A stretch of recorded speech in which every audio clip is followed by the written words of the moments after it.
record. Hello. We're on. Might be something like the 21st of July. Sunday. Happy Sunday. Just make a quick drink. See if anyone's around.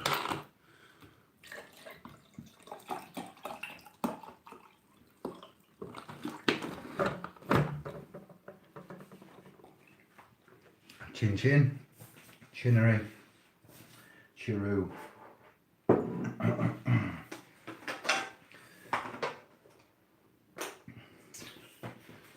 I have here Sir Robert Peel's Principles of Law Enforcement 1829, if you'd care to go and have a search for it. I'd like to read out to you something that cognised through my mind today. I went to a private gathering function, the Great British Mortgage Swindle. I went down, I was a little bit late, and I went to see the great work and the great men, to go and shake hands and say kudos, well done to both Michaels, and to see, you know, they were very busy. For a Sunday, there was a lot there. I'm not going to outlay everything because it was a private event. It wasn't my event. I don't have permission.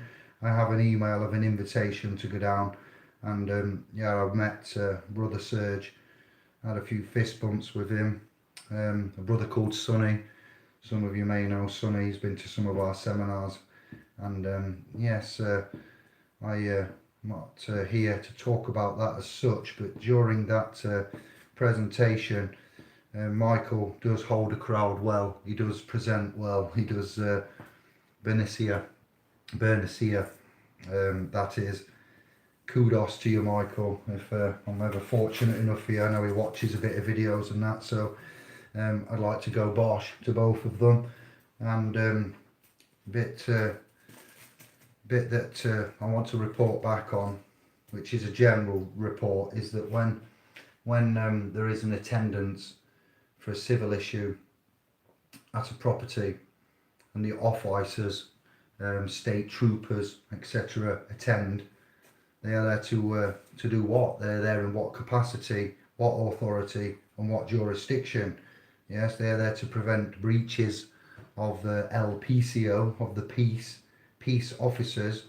They're not really there to aid and abet collection of fines, fees, levies, and forfeitures, and property, you know, asset seizure. There was comments there today of physical harm, physical, you know, interaction, hostility, and officers going into criminal realms with their actions of enforcement for these corpses, entities, banks, institutions, etc.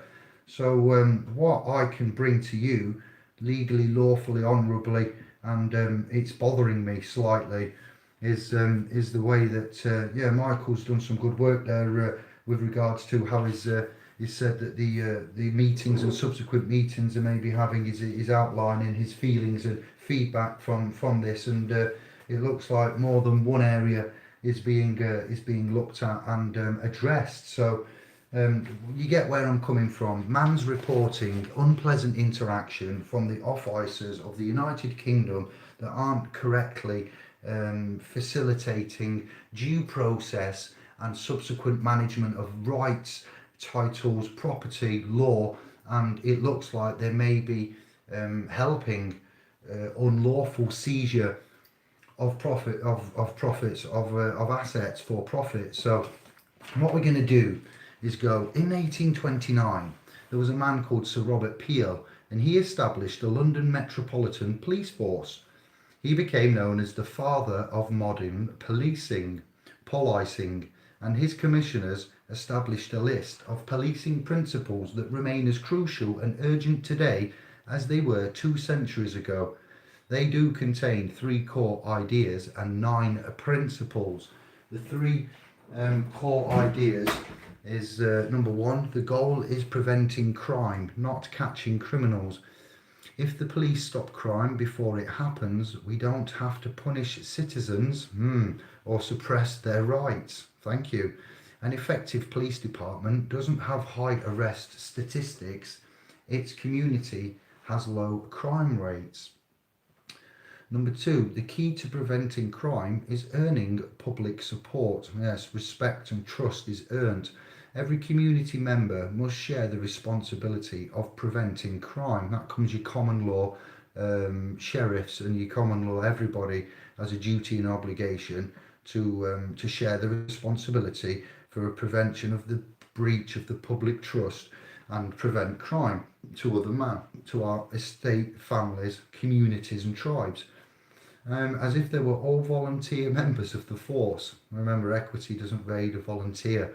They will only accept this responsibility if the community supports and trusts the police. Number three, the police earn public support by respecting community principles. Winning public approval requires hard work to build reputation. Yes, it does. It does indeed. Very much hard work. Enforcing the laws impartially, hiring officers who represent and understand the community. Wow. And using force only as a last resort. Now, this is taken initially, it's from a .gov.uk website, the 1829 Principles of Law Enforcement. You will find that as a PDF on the UK government website. But this website, the Law Enforcement Action Partnership, all right, it's a boat, all right, and it's an international one, 501, as in the Jeans Levi 501, bracket C, brackets 3, non-profit organisation of criminal justice professionals. And they are advocating for drug policy and criminal justice reforms that will make communities safer. Their issues are police-community relations, incarceration, harm reduction, drug policy, global issues. And that was Law Enforcement Action Partnership.org. And this is also where you will find the, if you're struggling, Sir Robert Peel's Principles of Law Enforcement as of 2 centuries ago, 1829. Number one, the basic mission for which police exist is to prevent crime and disorder as an alternative to the repression of crime and disorder by military force and severity of legal punishment.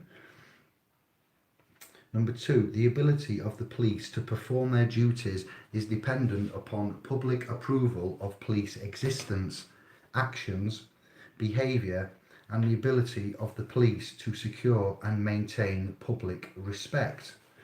Number three, the police must secure the willing cooperation of the public in voluntary observance of the law to be able to secure and maintain public respect. So they must secure the willing cooperation of the public in voluntary observation of the law to be able to secure and maintain public respect. So there's the bit where we go, you are policed by consent. Where is it written, David? Where do you get we are policed by consent? Theresa May speaking it out herself on the BBC broadcasting network is not sufficient evidence for most man, because you want to see where it's written and where it's basically cited in law, other than the governance of the common law itself. So the do not commit harm, injury and loss, you know, the maxims of the common law. Number four, the degree of cooperation of the public that can be secured diminishes proportionately to the necessity for the use of physical force and compulsion in achieving police objectives. Number five, the police seek and preserve public favour, not by catering to public opinion, but by constantly demonstrating absolute impartial service to the law, in complete independence of policy and without regard to the justice or injustice of the substance of individual laws, by ready offering of individual service and friendship to all members of society without regard to their race or social standing, by ready exercise of courtesy and friendly good humour and by ready offering of individual sacrifice in protecting and preserving life. That shouldn't come to that. No officer, we wish no harm and no malice to any peacekeeper, officer, fellow man, or public official in office. Death and sacrifice, individual sacrifice, should not be required in order to keep the covenant of man and God. Number 6, the police should use physical force to the extent necessary. This is the force of law now. It's been changed, all right. The force of law, the use of physical force, to the extent necessary to secure observance of the law or to restore order, only when the exercise of persuasion, advice, and warning is found to be insufficient to achieve police objectives, and police should only use the minimum degree of physical force which is necessary. A minimum degree of physical force which is necessary, all right, I'll say that twice, I didn't stutter, on any particular occasion for achieving a police objective.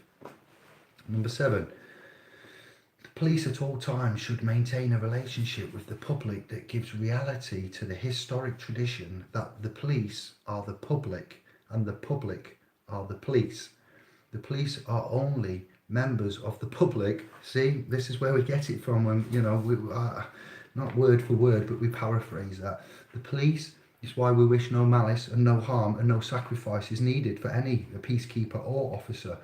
The police are only members of the public who are paid to give full-time attention to duties which are incumbent on every man, person, citizen in the intent of the community welfare.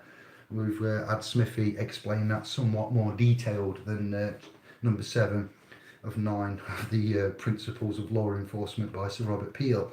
You get where we're coming from, fam. We don't need to have it written in black and white for you to understand, but what we do need to do is just tell you where we get certain attributes of the construct from. Number 8, the police should always direct their actions towards their functions and never appear to usurp the powers of the judiciary by avenging individuals or the state or authoritatively judging guilt or punishing the guilty. Stephen Lawrence and subsequent miscarriages of justice done by the Ministry of Justice and their subsequent findings with regards to the miscarriages and blatant non-due process being breached and so forth. That's every aspect of life. There are bad ones within the chain. The test of police efficiency is the absence of crime and disorder. So to test how good a police force is, the absence of crime and disorder, it's not the visible evidence of police action in dealing with them. So, the test of police efficiency isn't having full prisons and having a lot of interaction with weapons and cannons and sonic weapons and regularly being called upon to maintain civil unrest and citywide unrest. So the test of police efficiency is in the absence of the crime, while the test of man's respect, as I've pointed out, to one another would be their integral ability to be knowledgeable of their actions and their subsequent actions of reactions and how their actions affect others, and we should do unto others as we wish done unto ourselves. And if we followed that basic premise of goodness and somewhat, a civilized society of, a gathering, a tribe of sentient, self-governing tripart men and women of the womb that are in fact gods and goddesses themselves, we wouldn't have the need for this job and these prophetic laws there. So when we say law enforcement now, what we're talking about is the mandated statutory public penal for America, Australia, public Westminster, Whitehall statutory, the statutes and the acts that come from the subsequent statutes there passed. So the acts, the legislative part that interact with society, they are mandated by consent, by assumed consent upon your person, which is your public status in the general public area. So these are not so much, when we say with regards to law, this refers to the police, and it doesn't refer anywhere to statute or common. It just says about the 9 principles of what the police are here to do. And the first one, the basic mission for which police exist, is to prevent crime, which is correct, yes, crime, not not offences. Criminal offence, I'd like to elaborate on that a bit more. Oxymoron, like the sovereign citizen, you're seeing that. So it's to prevent crime and disorder. We were given an order from the Most High, and if you diss that order, then there's going to be a problem. So we could sort that out ourselves within the community to some extent. We are the law. Love would be the law there. Not for any other dark secret reason other than the intent is loving and you'd want to protect protectors. So legal punishment, you know, the basic mission for which police exist is to prevent crime and disorder as an alternative to the repression of crime and disorder by military force and severity of legal punishment. Yeah, so that's why, you know, charging and discharging, that's military force. Rank and file officers are from an army. State troopers, you know, starship troopers, they come on an international galactic-wide trooper, space trooper, storm trooper, Cooper Trooper from Cooper Trooper. He was the one from, what was he on now? The little Mario Kart, weren't he? On the SNES. I did like him. He was a fast one. So police, yes, and the point is that you would research that and use your own due diligence. The Law Enforcement Action Partnership is a 501c3 non-profit of police prosecutors, judges, corrections officials and other law enforcement officials advocating for criminal justice and drug policy reforms that will make our communities safer and more just. Founded by 5 police officers in 2002 with a sole focus on drug policy, today our Speakers Bureau numbers more than 200 criminal justice professionals advising on police community relations, incarceration, harm reduction, drug policy and global issues from a place of unassailable credibility and insight through speaking engagements, media appearances, testimony and support of allied efforts. LEAP reaches audiences across a wide spectrum of affiliations and beliefs, calling for more practical and ethical policies from a public safety perspective.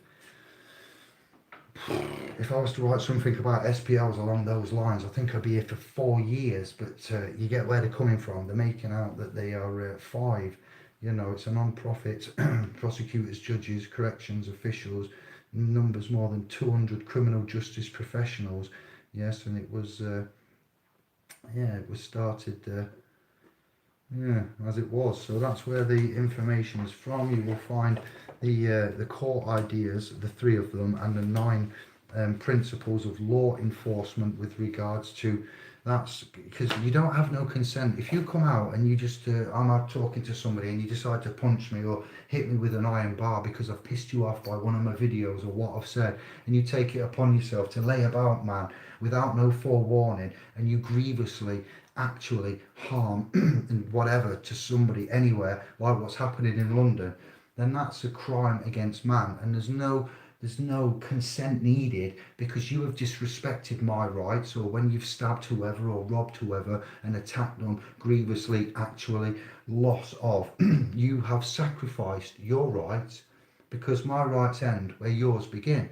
And if you disrespect that and you take away my choice, my options, somebody else's assets, property, but when it comes to actual stabbing, beating, assault, physical assaults though, yes, because we deal with assault in many ways, you see what you've done. You sacrifice the right, any right, to be considered of anything because you didn't consider somebody else's. So the law says because of your actions, here is the reactions, you have the right to be examined and judged and dealt with and have your chance to face your accuser, which would be me. I would be accusing this party, would be accusing that party, yes, and it would go down like that. So there is a need to draw the line between the bullshit and the real law and the common law. Unfortunately for us, we have to educate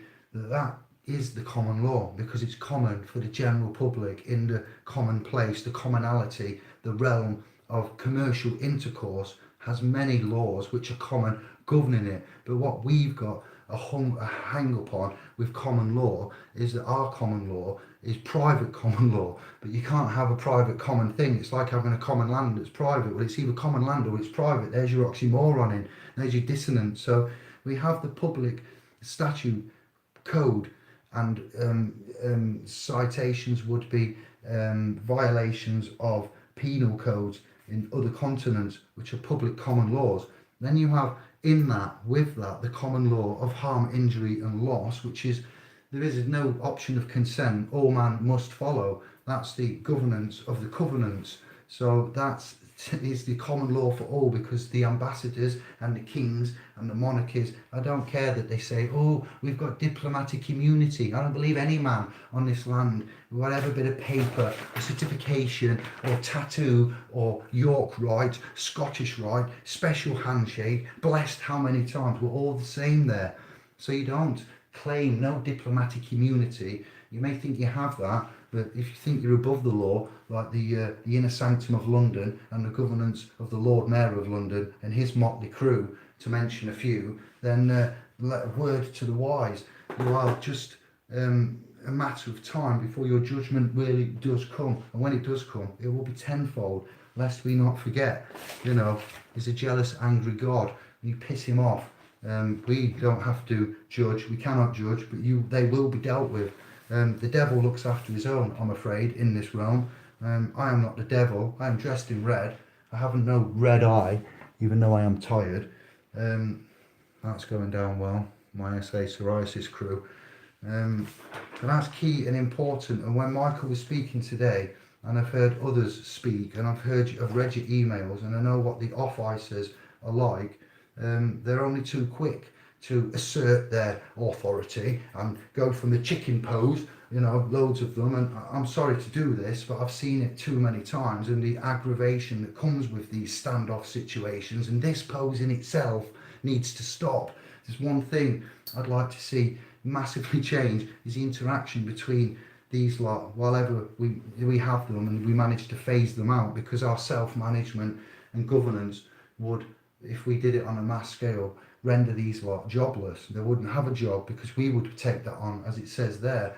The fact that we can't means they will forever be there, and there will be Euro officers and the intervention of European law, treaties, agreements, and I dread to think, which is, to some extent where we say we can't fix the system, we can only enforce your rights and ensure that we help you enforce your rights and get where we're coming from. That is still in force today. I challenge Tube to tell me it's not. And that's where it came from and was built up from.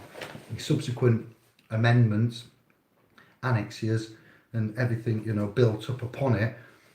To have a system of deceit and deception, they must at least have a solid core foundation to build that deceit and deception on. You cannot just go somewhere and build something of which is flimsy, whimsical, and non-constitutional, that's right, non-constitutional, constitutional, and non-lawful, because we get confused with law.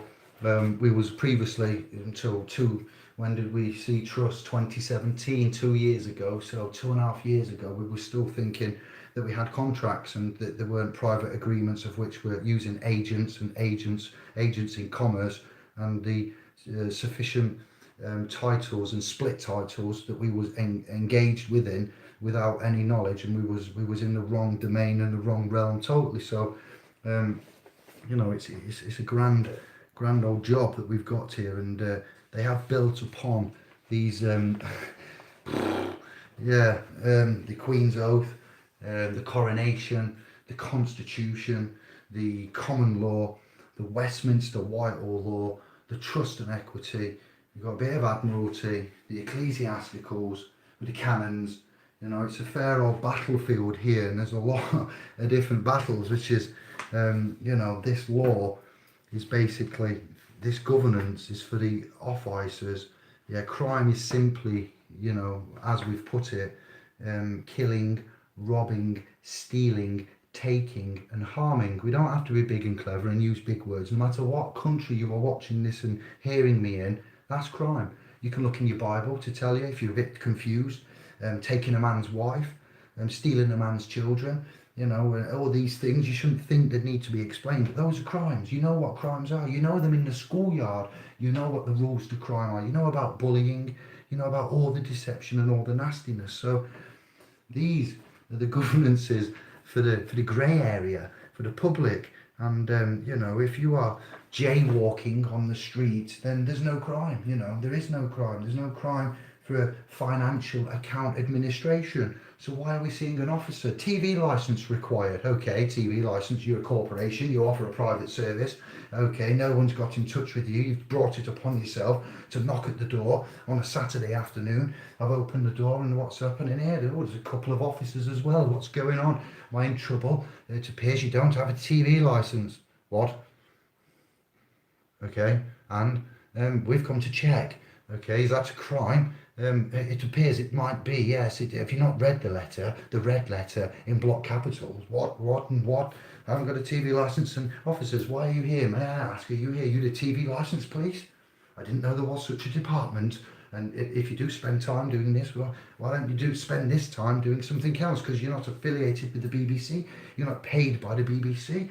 You're the police. You're at my door for an administrative. You see what I mean? You see where I'm going? So that bit would require consent. There is no victim. There are principles of law governance, but the law, the last little bit is that somebody presented some pages of a green book in the sections where there was words like equity and trust, and it was like, hey up, what's going on here then? This is what the book is this, and why is it so damn big, and what's all this? And this is the procedural rules for law within all the courts. Okay, and who uses this? Well, barristers do. Barristers use this. Yes, it's the baddest book you can ever find.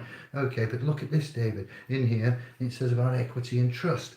It says within the governance of the common law for all of the courts. So the book that governs all of the courts, not all of them, but the procedural rules is this, and within this that they all use, there's a bit there where you can go private. What's that? It's called equity and trust. Okay, what's that mean? Well, it means that you can correct a public statutory constructed trust, my dear boy, and you can dissolve it. When one does that, you go straight from trustee back to king position, and everything is as it should be. I went, say that again, and slowly. And he went, well, where you've said you're the free man and you've got this and you've got articles and lords and, barons and whatnot, he says, I think you've been quite foolish. He says, because really you're the king, and if you just speak it, it will put them in the position, and you make the judge the trustee. And trustee, fiduciary, what capacity? This was all coming back. So then we realised that within the governance of the public law, there was an option in the public realm, in the public governance, to go and evoke the trust and equity. And then we noticed the power of the in suri juris propria persona. Yes, I can finally say it. That's taken me at least 3 years to roll off the tongue. In suri juris propria persona. That's what I said, my lord. Why? Pro se, prosecution, probate, suri juris propria, different ones. So these are your statuses and your standings and your last will and testament. So if you've not seen the video that G-Star has put together, I've recently uploaded, we're going to help you decide whether or not you should make a last will and testament, and what the effects of a last will and testament are. And if you have a will to think, then maybe you would like to indemnify yourself. Indemnification is the key there. So man, you don't need a solicitor for this, you don't need a barrister, you don't need anything fancy other than a pen and some paper. And because everybody's situation is different, setup wise, asset wise, offspring wise, partner, soulmate wise. We are going to use it as a drop down walkthrough will, rather than a template that you edit on Word or another application, because it's getting confused. And we'd like to do it so you can have a place to work on it and check it, and do it over time, amend it, edit it, store it, and have it so it's word perfect. And then that would be our honour to help you each one and every, to protect an asset up. This has to be done privately. It has to be done by yourself.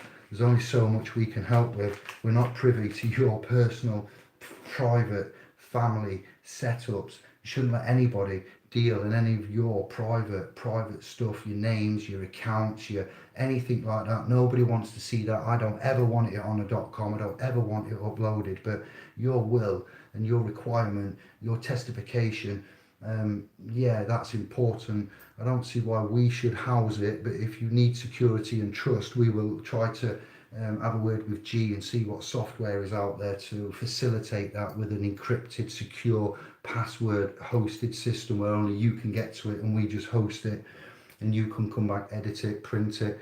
There are further options with trusts within trust, and you can have a trustee board set up that could manage, and we could initially go a bit deeper, but we'll see what happens down the line. So that video is just a little snippet of promotion to let you know what we're thinking of, and we're trying to hold your hand a bit more, because it's not that complicated, but it's complicated enough that we've had a rethink on that.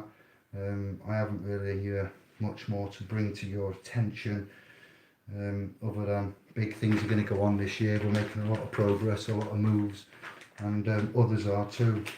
Truly, incredible and exciting times to be alive. Somebody said to me today, might be a man called Tobe that I made a point of saying hello to, and that all is good. Men of honour are in the house, and despite politics, hearsay, hoo-ha and whatnot, I says, you've come a long way. I've seen you before. I've seen you about Tobe. I've seen you post for many years, and I'd like to say, we're all right or what? He says, yeah, we're all right. I'm like, nice one, that's how we roll. I'm going to offer help and assistance with regards to what may be needed. I don't know. We'll see what comes out in the WESH. But there is a lot to go through. I'm looking forward to the end part of this year and the fruits of our labour. I have constructed finally under GDPR a request to a land registry on behalf of myself, because I believe it might be interest under this STKV, the age of 7, the age of 14, the age of 21, pardon me, are the 3 periodic times of the notice rituals periods. 7 years and man is considered. Look at husbands and wives lost at sea that are married after 7 years. In Admiralty law, they are considered dead and lost. So with the bondage and the CQV 1666, after the 7th annon, the government will assume and start moving around in anticipation of 14 and 21, also non-claim of estate and rebuttal of being dead and lost at sea. So then obviously we then go and apply and go into the general public at 18 in UK, 16 leave school, 18 it was cracking on with stuff. So this is the 3 times, and the charm is done at the age of 7, 14 and 21. So we'd just like to reiterate that it doesn't matter that you've got past that. Those were the 3 calling the chiming bells of their rules under that governance. So we would like to recognise that if the bondsmen and the various departments and generals of the military of the UK UK government are assuming there's been a death lost at sea, and as we full well know, there will be a paper trail denoting that they believe there has been a death and such in Admiralty and lost at sea. So where, if I was to ask you to guess, do you think that there would be a death certificate for the one dead and presumed lost at sea? Do you think that might be the land registry if man is made from the land, and you know, everything there is land-based private, you know, sea-based public, admiralty, commerce, death, doom. So you'd think that the land registry might, if anywhere, hold a certificate for a piece of land assumed, deadwood, Edwards, deadwood, lost at sea. I don't think they'd mind the chief executive offering to give up a data subject access request under the GDPR from that premise, just to satisfy my curiosity. Let's go to say described in the house, and then we're going, because we've got a lot to do tomorrow. We've got a busy day. Good to see you, Alegna, John, numbers, John, police, policy, yes, personal accounts, John Middleton, government trademarks, or instead of trademark, let's go franchise. You've got a franchise of a business, and that business, as I've explained before, operates under the company policy, the head office policy. The head office is Westminster. Westminster head office. You follow the same statutory public governance rules as that corporation, as all its officers. They will come out mandated from Westminster. You've got a franchise business, or as you've put it, trademark, business entity. So you have to operate under the government of that, where it come from, because you did not create it, did you? Spanish Ama, plaintiff, witness. Easy, brethren, Jerry, Chris, yes, John. That's my personal if I don't touch it. Easy Menza. I was practicing my invisibility trick. Was it you around in the pub, Miss Jonesy? Bosh. Tried it so many times. It always saw through me. Well, simple humour. Bosh. Double. From the dust we came, exactly. It's gone onto the land for remedy and benefit from that person. Bosh. Spoken like the Reverend Smithy himself there, I'm here. Storm Parliament, 20th August. Anyone heard of it? What? Moving on. There's going to be a storm over Parliament. Cloudy days for Parliament. Yes, sir. No thanks, JJ. I haven't heard what's going on here. Storm in a teacup. Paul in powermovement.com. Thank you. I will try that. I'm with you, Jesus. Men's has got some spare energy and some big kahunas. Look. Right, that's it. We're wrapped up. We're ready to go with the flow. I finished. That was important. So, thank you for bearing with. What else are we doing? What else are we saying? It's nearly bedtime. It is 1:45 bedtime. I get through the rest of the emails, notifications tomorrow. How are we doing? There's 21 in the house. It's 1:45 bedtime. Hit me up with your feedback, comments, questions. Otherwise, we'll say ciao for now. Governors.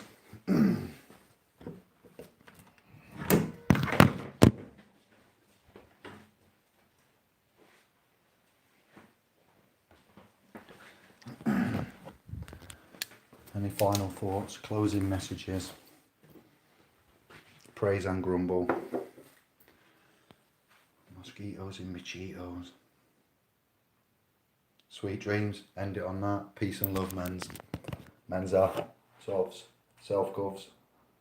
Namaste. See you soon. Ciao, bello.